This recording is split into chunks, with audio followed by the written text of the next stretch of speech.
पीछा कर रहा है। साहब साहब साहब कुछ खाने के लिए दो ना साहब। साहब तब से कुछ खाया नहीं है साहब। साहब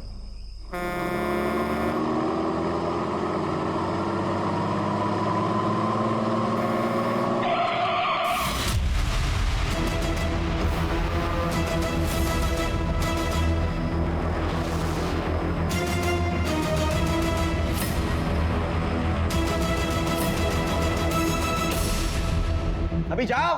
सॉरी सर। वो शाणे निकले पुलिस को उल्लू बना के। कुछ पता चला सुषमा और अनिल का? हाँ सर, एक सब्जी वाले ने सुबह 7 बजे उन्हें एक ट्रक पे चढ़ते हुए देखा था हाईवे के पास। सर ट्रक का डिस्क्रिप्शन मिल गया है, जल्दी उसके बारे में पता चल जाएगा। सवेरे 7 बजे, अभी 2 बज चुके हैं शिरके, 7 घंटे हो चुके हैं। जो लोग पुलिस को चकमा देके भागे वो हमारी राह देखते वहां रुकेंगे कि हम वहां जाएंगे और उनको पकड़ के लाएंगे? वहां का सीसीटीवी फुटेज मंगाओ आणि प्रत्येक टोल नाक्यावर ट्रकचं डिस्क्रिप्शन पाठवा। जाओ। हो सर। जिस घर के अंदर ड्रम में लाश मिली थी उस घर के बाहर एक टूटा हुआ ताला मिला है। पाटिल फैमिली ने कमला के सामने जो ताला तोड़ा था वो लेके आओ। सर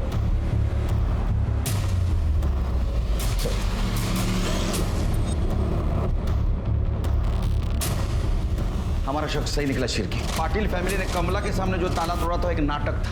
असल में वो पहले ही एक ताला तोड़ चुके थे।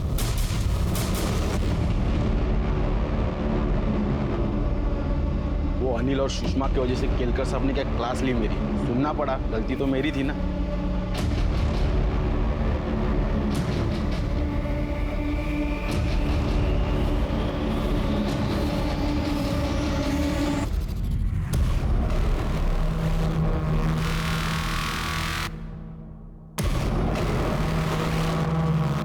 सर जो बॉडी हमें ड्रम में मिली थी उसकी पीएम रिपोर्ट आ गई है। लड़की की बॉडी है सर, उम्र 23 से 24 साल। बॉडी पर चाकू जैसी किसी चीज से 7 बार वार किया गया था। मौत का एग्जैक्ट टाइम तो नहीं बताया जा सकता, लेकिन एस्टिमेटेड टाइम 45 से 60 दिन के बीच का है। इसका मतलब शिरकी है, ये जो मर्डर हुआ ये जून लास्ट वीक या जुलाई 2nd वीक में हुआ। और ये भी पॉसिबिलिटीज है कि उस्मान के घर में जो औरत की लाश मिली पाटिल फैमिली के पहले जो किराएदार रहते थे उनमें से किसी की हो। साहब पाटिल से पहले काले फैमिली उधर रहती थी। हलवला कुवत साहब और रवि काले, उसकी बीवी, उनका बेटा प्रेम, पल्लवी का पति। साहब तीनों मिलके पल्लवी की जो हालत करते थे, बहुत बुरा बर्ताव करते थे। साहब मेरे घर में शिफ्ट होने से पहले काले फैमिली वहीं आसपास में कहीं रहती थी, लेकिन उनके मकान मालिक की बेटे की शादी थी तो उनको घर चाहिए था शायद। और इधर वो शिंदे जो था मेरा घर छोड़ के भागने की तैयारी में थे, तो उसने बिना मेरे को बोले काले को मेरे घर में बाहर भी रख दिया। सर जब मैं वर्धा से वापस आया मैं काले फैमिली से मिलने गया। मैं तुम्हारे हाथ जोड़ता हूँ, ये केस वापस ले लो। देख बहू, गलती हो गई हमसे, माफ कर दे। मैं तेरी माँ की उम्र की हूँ, तुझे अच्छा लगेगा इस उम्र में मैं कोर्ट कचहरी के चक्कर लगाऊं? हाँ बोला बोला ना। कान फुटले तुझे? आई बाबा क्या बोल रहे हैं, सुनाई नहीं दे रहा तुझे? नहीं बाबा, गलती हमारी है। ये प्यार से नहीं, ये मार से माने। अरे अंदर करवाएगा सबको। लेकिन बाबा चुप बैठ। सुना नहीं वो पुलिस वाली क्या बोल कर गई? आई बाबा की वजह से तू बच गई, वरना मैं अभी के अभी तुझे जिंदा गाड़ देता, समझे?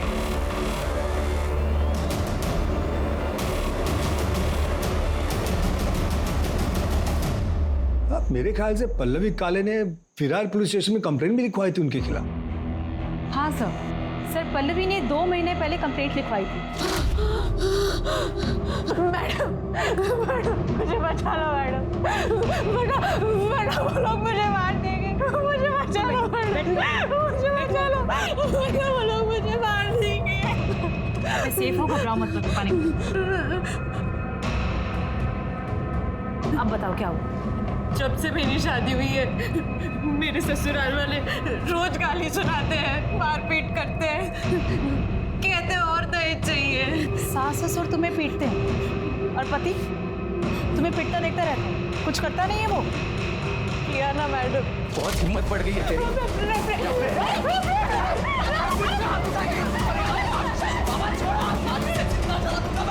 इसे छोड़ूंगा नहीं। रुक! आज तुझे जिंदा जला दूंगा मैं, छोड़ूंगा नहीं। मैं किसी तरह अपनी जान बचाकर यहाँ तक आ रही हूँ। तो केरोसिन का पास आ रहा है कपड़ों में से। अगर मैं यहाँ पे नहीं आती तो वो मुझे जिंदा जला देता मैडम। पता नहीं मैडम ये झूठ क्यों बोल रही है, शायद इसे गलतफहमी हो गई है। अरे मैडम, मारना पीटना तो बहुत दूर की बात है, हमने तो कभी इसे हाथ तक नहीं लगाया। हाँ मैडम, और वो केरोसिन तो गलती से गिर गया मेरे हाथों से, मैंने जानबूझकर नहीं गिराया। मैं आपको पूरी बात बताती हूँ। देखो, इसने ना केरोसिन मंगाया और मेरे प्रेम ने लाकर उसे दिया और उसके हाथ से ऐसा छूट गया और इसके आंख पे गिर गया। तो इसे ऐसा लग रहा है कि जानबूझ के मेरे बेटे ने उसके पैर केरोसिन डाला है। ऐसा कुछ भी नहीं है। बेटा माफ कर दे और इनको बोल दे केस वापस ले। नहीं, मैं केस वापस नहीं लूंगी। मैडम, ये लोग झूठ बोल रहे हैं। ये लोग ने जानबूझ के मुझे जिंदा जलाने की कोशिश की है। अरे कोशिश की होती तो अब यहाँ खड़ी होती क्या तू? बेटा नाटक बंद करो अपना। अगर आज के बाद पल्लवी को हाथ भी लगाया ना तो तीनों की गलतफहमी दूर कर दूंगी। फिर तुम्हारा दहेज का लालच और तुम्हारी मर्दानगी ऐसे सदमे में आएगी ना कि तीनों जन जेल से जिंदगी भर बाहर नहीं आ पाओगे, समझे? पर सर, पल्लवी उस कंप्लेंट पे कार्रवाई करना नहीं चाहती, इसलिए हमने काले फैमिली को वार्निंग देके छोड़ दिया। साहब, पल्लवी ने उनके खिलाफ कंप्लेंट की थी, इसलिए वो लोग डर तो गए थे, लेकिन उसके बाद से पल्लवी के लिए उनकी नफरत बहुत बढ़ गई थी साहब। ये काले फैमिली की डिटेल्स दे दो। काले फैमिली की डिटेल मेरे पास नहीं है, शिंदे फैमिली की दे सकता हूँ। शिंदे से आपको काले की मिल जाएगी। सब दोनों की आपस में बहुत पड़ती थी। कंफ्यूजन है, काले शिंदे दोनों फैमिली की डिटेल्स दे दो इनको। जी चिरके, ये पल्लवी के बारे में पूछताछ करो बस्ती में, सारी डिटेल्स चाहिए उसके मुझे।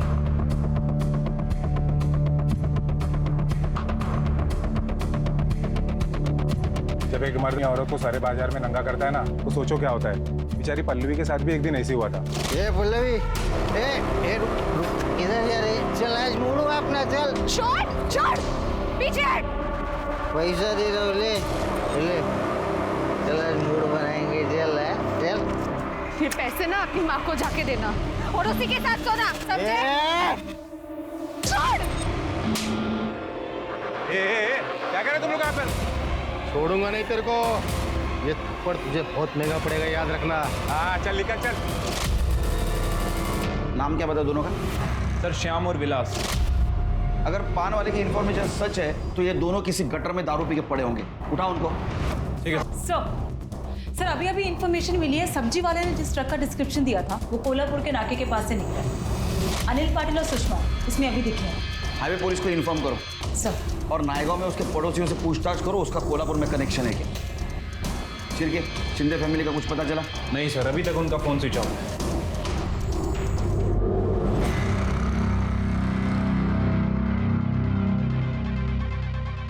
सर, एक हरकत नसेल तर विचारू का? तुम्ही 4 चमचे साखर का खाता? क्योंकि 4 चम्मच शक्कर की चाय दिमाग की बत्ती जलाए। सर, ये लड़की मुझे बहुत अजीब सी लगती है। कुछ दिन पहले भी आई थी सर, लगता है कुछ कहना चाहती थी लेकिन अचानक भाग गई। हमारे दिमाग की बत्ती नहीं चली। इसे कुछ पूछना जरूरी नहीं समझा तुमने? हो सकता है इस मर्डर के बारे में कुछ जानती हो, हमें कुछ बताना चाहती हो। लेके आओ उसे। जी सर।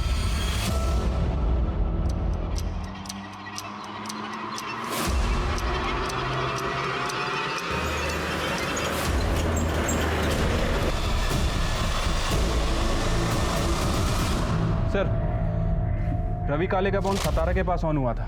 मैंने वहाँ की लोकल पुलिस को इन्फॉर्म कर दिया है। जल्दी उसकी एग्जैक्ट लोकेशन ट्रेस कर रहे हैं और जैसे ही मिलती है उसे अरेस्ट करके ला रहे हैं सर। गुड। और वो 2 बेवड़े? सर, विलास और श्याम दोनों का पता चल गया है। हमारी एक टीम गई है उन्हें उठाने के लिए।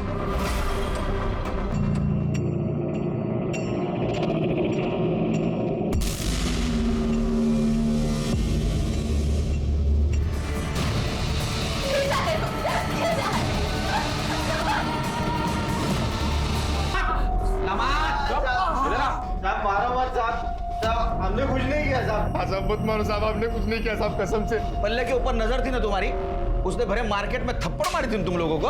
हाँ, इसलिए तुमने बदला लिया, उसका मर्डर किया। साहब कसम से बोल रहे हैं अपन साहब। साहब अपन नहीं मारा उसको साहब। हमने नहीं मारा उसे साहब, कसम से नहीं मारा। हाँ साहब, 2 महीने पहले ना उसको आधी रात को किधर तो बाहर जाते हुए देखा था साहब। वो बैग भी लेके जा रही थी।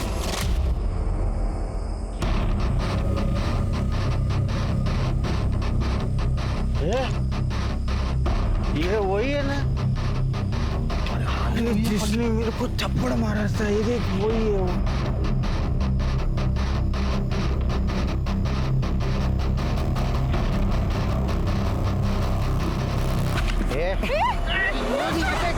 चल तेरे को पता बताते हैं क्या करना है। मैं चल अभी।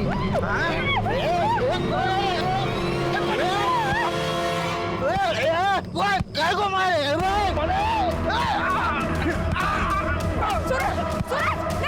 नहीं, छोड़ो, जाने दो, हम चलते हैं, चलो। सूरज, ये सूरज कौन है? वो साहब वो भाजी वाला है साहब। वो अपने बस्ती में वो भाजी बेचता था सब। अपने को बाद में मालूम पड़ा कि उसका और पल्लवी का लफड़ा है करके। मेरे को तो लगता है पल्लवी उसके साथ ही भाग गई होगी साहब, क्योंकि वो सूरज भी गायब है तभी से साहब। क्या डेट क्या थी? साहब तब इतना मालूम है कि वो जून महीने का आखिर था या तो फिर जुलाई का शुरू में था। फिर क्या? ये सूरज का नाम लेके हमको गुमराह करने की कोशिश की। इन दोनों ने पल्लवी के साथ रेप किया, बाद में उसका मर्डर किया। दारू उतरेगी ना सब बोलोगे तुम। करने नींबू पानी पातर का आता नहीं बाजा। सिरके, अगर सच में उस दिन पल्लवी सूरज के साथ बाहर गई थी तो ये बॉडी पल्लवी की नहीं किसी और की हो सकता है। आप सही कह रहे हैं सर, हो सकता है ये बॉडी मिताली की हो। मिताली कौन?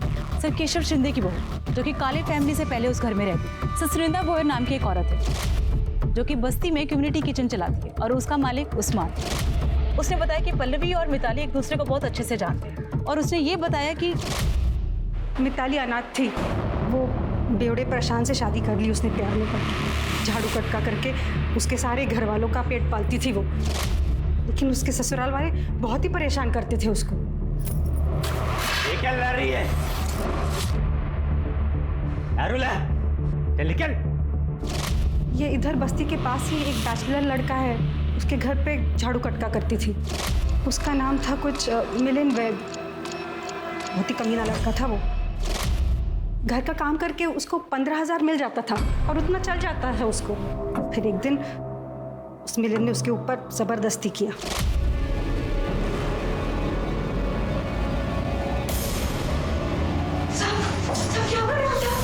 उसने जाके अपने ससुराल वालों को बताया, लेकिन उन्होंने पुलिस को बताने से मना कर दिया। बोले कि उसका काम छूट जाएगा और ये निकम्मे लोग भूखे मर जाएंगे।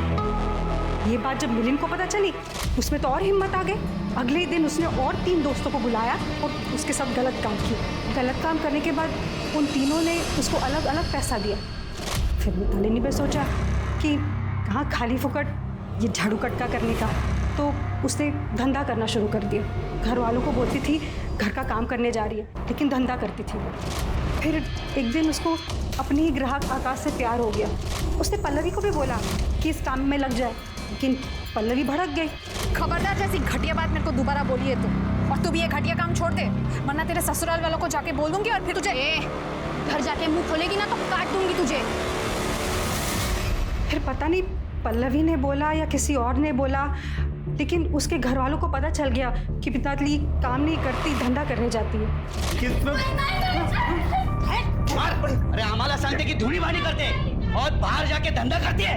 अरे मार से बोल, पैसा कहाँ है बता। हमारी इज्जत डुबा के और हिसाब किससे का देते 15,000 का, बोल कहाँ रखा पैसा।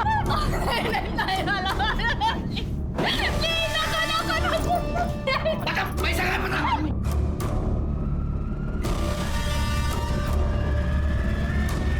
किसी ने भी नहीं देखा।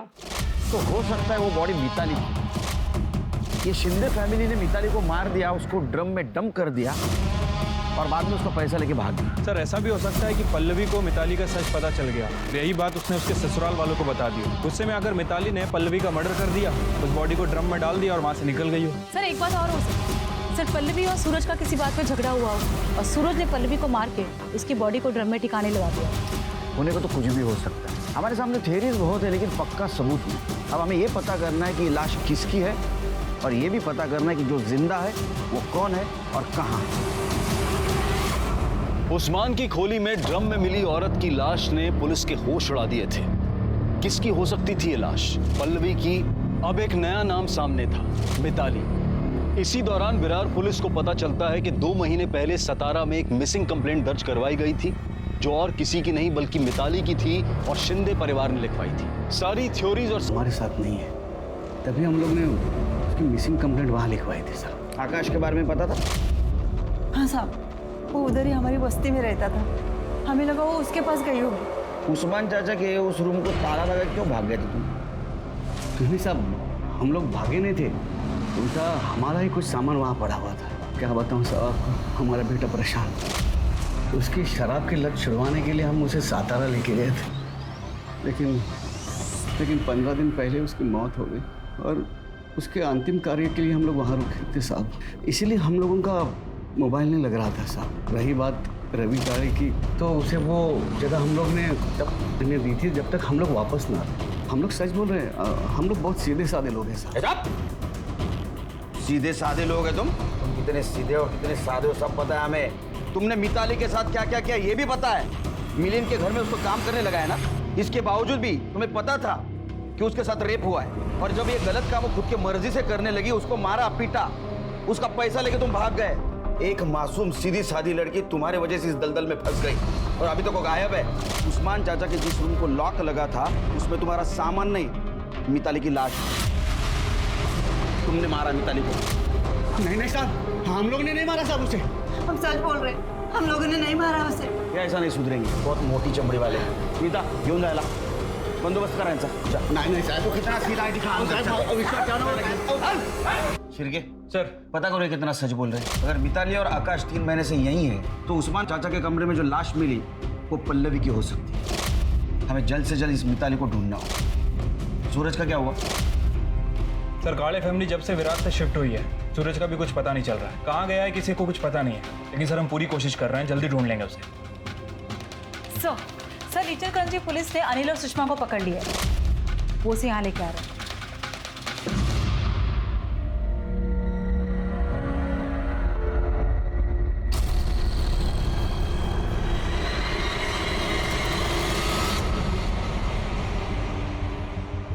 मैं और सुषमा पालघर में रहते हैं। हाँ? पालघर में मैं और सुषमा पड़ोस में रहते। हाँ। सुषमा की शादी सर वो अजीत जयकर नाम के गुंडे से हुई थी। हम दोनों एक दूसरे से बहुत प्यार करते थे, इसीलिए हमें डर भी लगा रहता था कि ये बात अगर इसके पति को पता चल गई तो वो क्या कर देगा सर। इसलिए फिर हम दोनों ने सर कोल्हापुर भाग जाने का फैसला किया। 3 अगस्त की रात को सर ये अपने सास के सारे जेवर लेके मेरे पास आई और फिर हम लोग कोल्हापुर जाने के लिए टेम्पो ढूंढने के लिए मंडी में गए। भाऊ, कोल्हापुर के लिए टेम्पो तो अभी 15 मिनट पहले ही निकला और अब अगला मिलना मुश्किल है।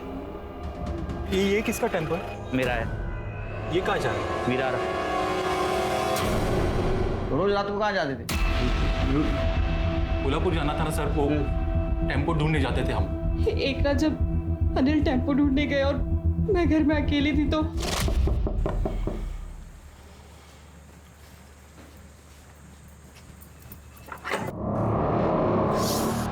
यहाँ छुप के बैठी है और तेरा यार किधर है? बुला उसे। आज तुम दोनों का खेल खत्म कर देता हूँ मैं। उसके पहले ना मुझे मेरे पैसे और जेवर चाहिए जो तू चुरा के। ट्रक मिला, हमने उस ट्रक से लिफ्ट लिया और इचलकरंजी पहुंच गए। सर हम जैसे ही इचलकरंजी पहुंच गए, सामने अजीत था। हम दोनों तो डर गए कि ये जिंदा कैसे बचा।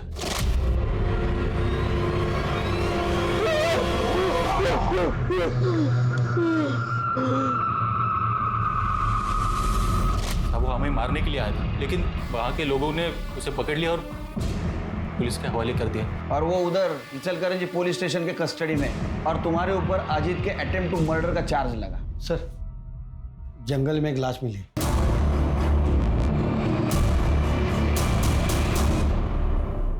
कि अगर पल्लवी को कुछ भी हुआ तो जेल के अंदर कर दिए जाओगे? क्यों मारा पल्लवी को? मैडम, हमने कुछ नहीं किया, हमने नहीं मारा उसे। अरे कुछ नहीं किया तो भागे क्यों?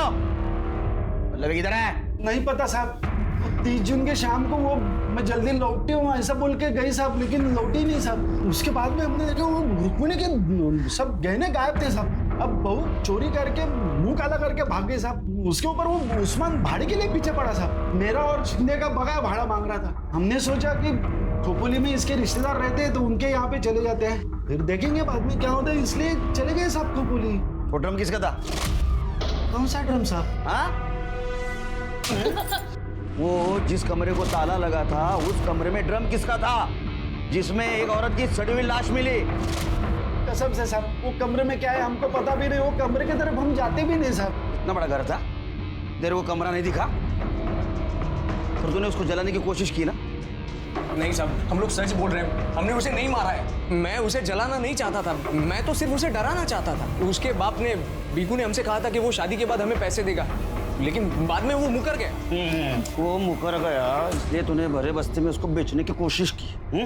वो नहीं मानी तो उसको मार दिया? नहीं साहब, मैं मानता हूँ मुझसे गलती हुई, लेकिन मैंने उसे नहीं मारा। सब पता चल जाएगा। लेके जाओ इनको और खूब मारो इनको। कहाँ फंसा रहे हो सब? हम सच कह रहे, मारा नहीं उसे। इन लोगों ने पल्लवी के ऊपर जिस गहने चोरी का इल्जाम लगाया है उसके सारे डिटेल्स निकालो और पता करो चोर मार्केट या किसी ज्वेलर के पास वो बेचने गए थे। अरे पल्लवी का बाप भीकू, उसका और हमें जो लाश मिली है उसका डीएनए मैच करके देखो। ठीक है सर।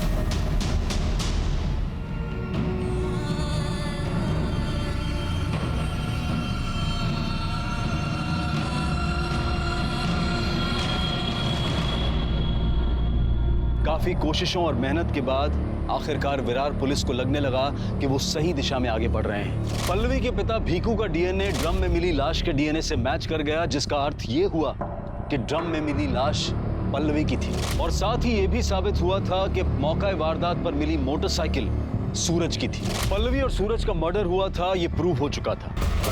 और इसी दौरान पुलिस को एक और डेड बॉडी मिली जो पुलिस की मुश्किलें और बढ़ाने वाली थी।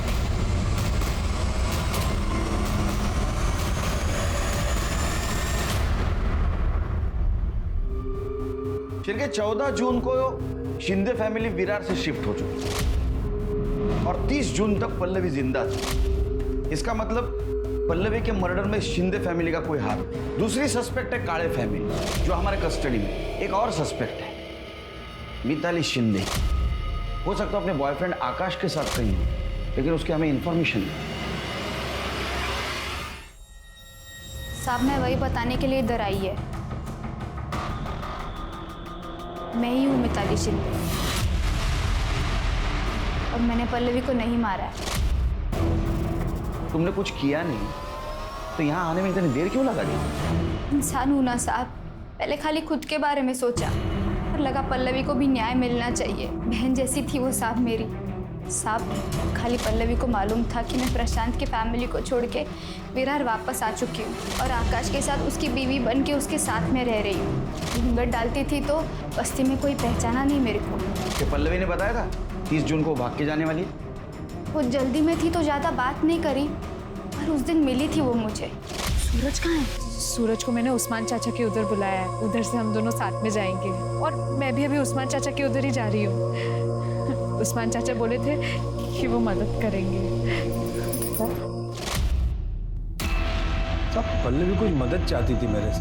वो 30 तारीख को शाम को आने वाली थी, पर मालूम नहीं क्या हुआ, वो आई नहीं। और ये सूरज यादव वो भी नहीं आया साहब। मैंने दोनों को फोन भी मिलाया तो दोनों का फोन स्विच ऑफ आ रहा था।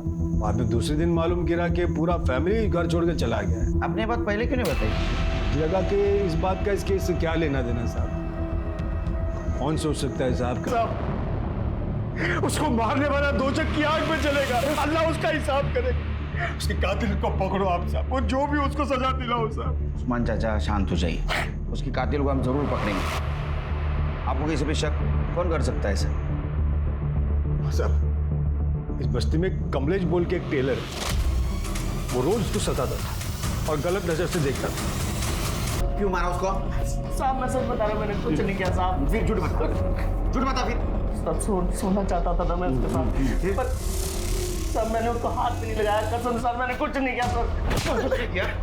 कर दे इसको, तब तक तोड़ो जब तक इस सच ने बोला। नहीं साहब, मारो उसको। मैंने कुछ नहीं साहब। सर सुनंदा ने बताया कि 20 अगस्त को वृंदा काम पर आई थी। सर दोपहर को वो खाली टिफिन के साथ आई, फिर दोनों एक साथ ऑटो से घर को निकले। उसके बाद उसने बताया कि वृंदा ने अपने पुलिस स्टेशन के बाहर ऑटो रुकवाया और बोली कि उसे कुछ काम है। उसके बाद से सुनंदा ने वृंदा को देखा भी नहीं। मतलब वृंदा 2 बार हमारे पास आई थी, वो हमें कुछ बताना चाहती थी। मैडम वृंदा की पीएम रिपोर्ट। हमसे बहुत बड़ी गलती हो गई तृप्ति, बहुत बड़ी गलती। सर काले फैमिली के घर से जो ज्वेलरी चोरी हुई थी उनका पता चल गया सर। सर आप गैस भी नहीं कर सकते कि ज्वेलरी चोर बाजार में किसने बेची थी? शिरके मैं रिलैक्स मूड में नहीं, साफ साफ बता।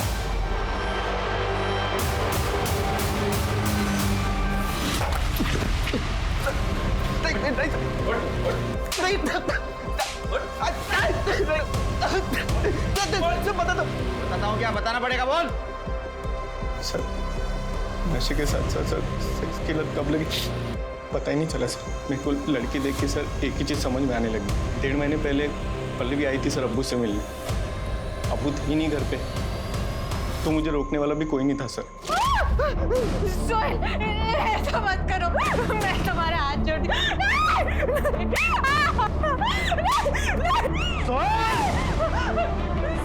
सोहेल, तू बचेगा नहीं आज। मासूम लोगों की जान ली, तेरे को तब समझ में नहीं आया वो भी किसी की औलाद है। मुझे मालूम था कि काले फैमिली मेरा घर छोड़ के भाग चुकी है, कि पल्लवी की लाश को मैंने सूटकेस में डाला और उस घर में ले गया। उसके बाद सूरज की लाश को भी मैंने उसी सूटकेस में डाला और जंगल में जाके फेंक दिया, और उसकी मोटरसाइकिल को भी वहीं ठिकाने लगा दी। वृंदा को क्यों मारा? मारना पड़ा साहब। क्यों? इसकी वजह से। मुझे मालूम था इसको नशे के साथ साथ औरत की भी लत लग गई है, इसलिए मैं रोज खुद इसको घर पे धंधे वाली औरत बुला के देता था। लेकिन उस दिन मैं भूल गया, गलती से मैंने वृंदा को घर बुला लिया राशन और दवाई के पैसे लेने के लिए, लेकिन मैं घर लेट पहुंचा और ये घर पे अकेला था। उस्मान चाचा, उस्मान चाचा, अरे मेरे को बुला। लेकिन वृंदा पुलिस में जाएगी ये सोच के मैं डर गया था, इसलिए मैंने उसको वो वीडियो बताया जो सोहेल ने बनाया था उसका, और बोला कि अगर तू पुलिस में जाएगी तो मैं तेरे को बदनाम कर दूंगा। सोहेल को वृंदा पसंद आ गई थी, वो जब मन करता उसको मैसेज करके बुला लेता, उसके साथ जबरदस्ती करता था, और वृंदा का भी गुस्सा बढ़ते जा रहा था। मैंने वृंदा को पुलिस स्टेशन के बाहर देखा और मैं डर गया। मैं उसके पास गया और मैंने बोला उसको, वृंदा बेटा बेटा तेरी आई की तबीयत बहुत खराब है, तू यहाँ क्या कर रही है? क्या क्या हुआ? डॉक्टर ने उन्हें हॉस्पिटल में एडमिट करने को बोला, तू चल मेरे साथ, मैं तुझे ले चल। फिर मैं उसको एक सुनसान जगह पे ले गया। और क्या हुआ उस्मान चाचा? बेटा तुझसे एक बात करनी है। जी कहिए ना।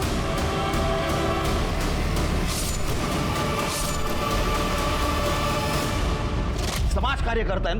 आज का एक ये सबक है उन सभी माता पिताओं के लिए जो अपने बच्चों की गलतियां छुपाते हैं, उन पर पर्दा डालते हैं और उन्हें ही नहीं खुद को भी अपराधी बना लेते हैं। अब मैं अनूप सोनी आपसे विदा लेता हूं, फिर मुलाकात होगी क्राइम पेट्रोल सतर्क में एक और नए केस के साथ। तब तक अपना और अपने परिवार का ख्याल रखें, सतर्क रहें, सुरक्षित रहें और देखते रहें क्राइम पेट्रोल सतर्क।